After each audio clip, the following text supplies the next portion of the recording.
intermittently in there, I'll put a poem, a prescribed, a prayer, something that will either call back. I looked at them like in movies, like they're a flashback or a flash forward. And can they, coming out of a story, tell the reader, oh, this is how I saw the situation that you just read? Or can it propel you into the next story? Because the stories are really more chronological, that take you from 4 years old to 50.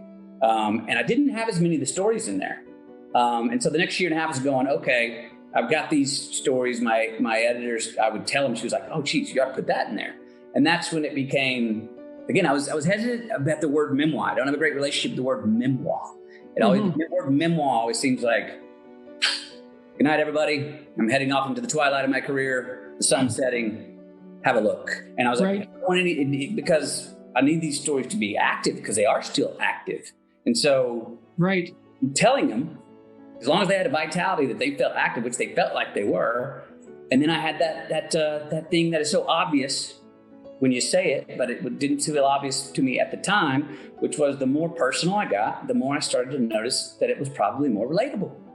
The more into the eye that I went, the subjective, the more I noticed that, oh, it's actually more relatable to more of the human condition. And that was my hope. Well, you have it's a collection of great stories.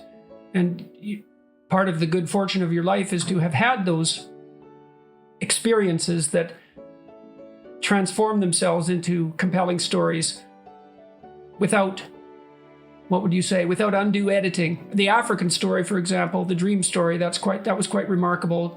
For me, that was a highlight of the book, I would say, where you related the dream you had, a recurring dream, or at least one that recurred twice, and on the basis of that dream, voyaged to South America and to Africa?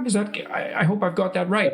The second time I had the dream, which was the exact same dream, 11 frames, 11 seconds. The second time I had it is when I chased down the first half of the dream, which was South America. I thought I'd finished it. Then 5 years after that, I had the dream for the third time, which made me say, oh, I got to chase down the second half, which was there were African tribesmen on the banks of the river to the left. And that's when I went to Africa. Any idea why? I mean, you staked a lot on the pursuit of a dream.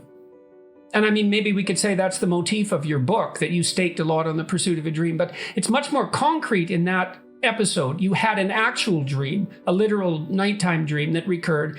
And as a consequence of that, you took a large risk, or a series of risks. Merely going to Africa was a risk, I would say, and not something that would be expected. It's quite out of the ordinary to do that, obviously.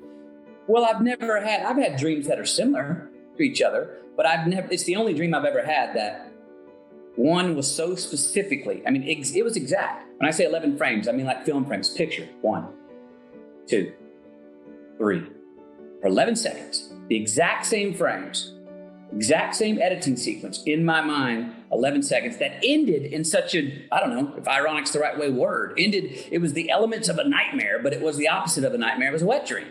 Mm-hmm. And so the fact that it was the exact same dream that I've had once in 92, again in 96. Whoa, I had that twice. That's the first shakeup. Well, that was the exact same dream I had 4 years ago. Exactly. First time that's ever happened. Oh, maybe that's a celestial suggestion here. Something is telling me. What do you think you specifically learned in pursuit of that? And have you had the dream again? My guess would be no, that you probably exhausted it, but I might be wrong.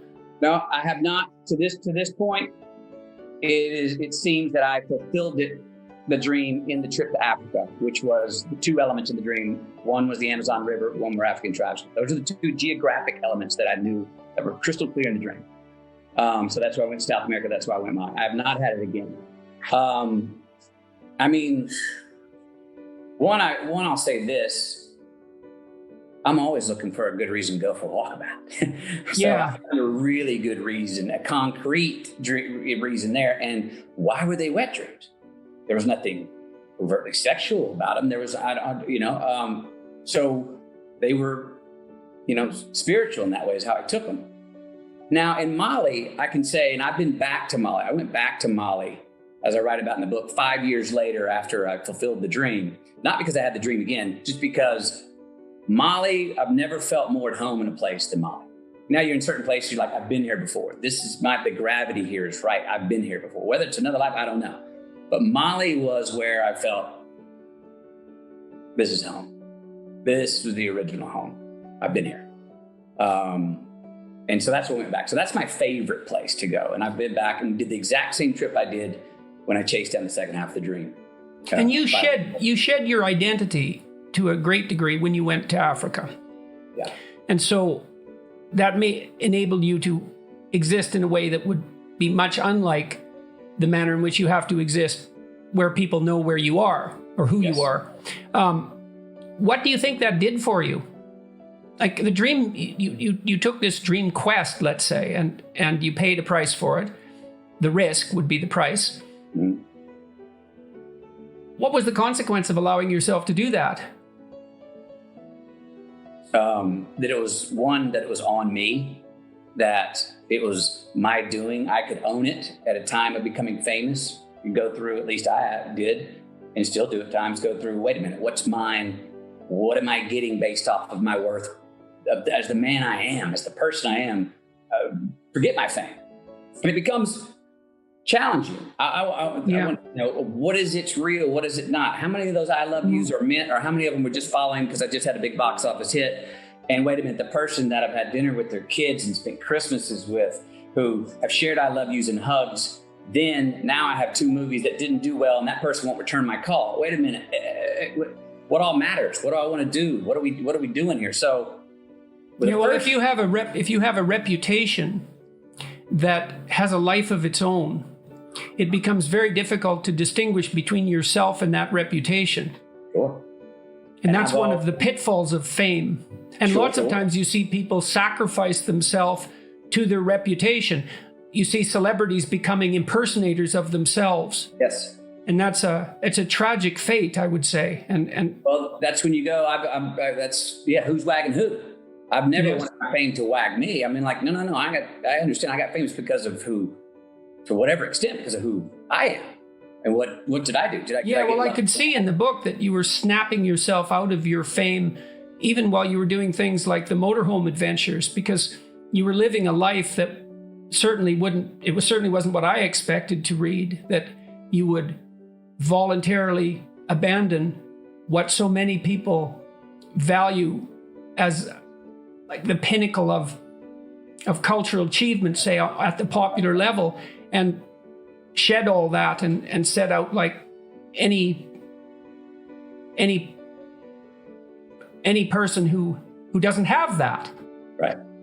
Well, what I was like, for instance, in the South American trip, and it happened in the Mali trips and all the walkabouts, I needed to go to a place where I'd just become famous too. I mean, my world was like, all of a sudden, all the options were mine. Mm-hmm. And 2 days before, none of those options were there. And now it was a world of yes. And I'm going, I only got 24 hours in a day and I would do any of this work. And you're now telling me I can do it all? Yeah. You're asking me to be discerning right now? And again, I went away to go, I need to go where someone doesn't know my name. I need to go away where no one's seen my movies. I want to go where there's no electricity. I want to go someplace where those hugs and tears when I say goodbye 22 days later are based only off of the man they met 22 days ago. Well, you managed to abandon them too. One of the problems with being famous is, and I suspect this is particularly the case with the kind of fame that you have, is that it must be very difficult to distinguish between people wanting something from you and people enjoying your company and liking you. And it might even be difficult for them to distinguish between those things, because fame is a very difficult thing to deal with, even as an onlooker, even as a family member. You wrote about your mom's reaction, for example. She became a fangirl to some degree, and that would be definitely disconcerting. Yes, it was. Yeah, I had 8 years there where my mom and I needed a mother. And what on the other end of the phone was a fan of my fame, someone who wanted my fame more than I did. Right. Well, it shows you the power of that, too, because your mother obviously cared for the person you were before you became famous, but Absolutely. She was overwhelmed. And it's not surprising. I mean, to some degree, the entire Hollywood apparatus exists to manufacture fame that's overwhelming. That's its whole, I can't say that's its whole purpose, but that's what it uses to drive let's say, to drive people to the theater.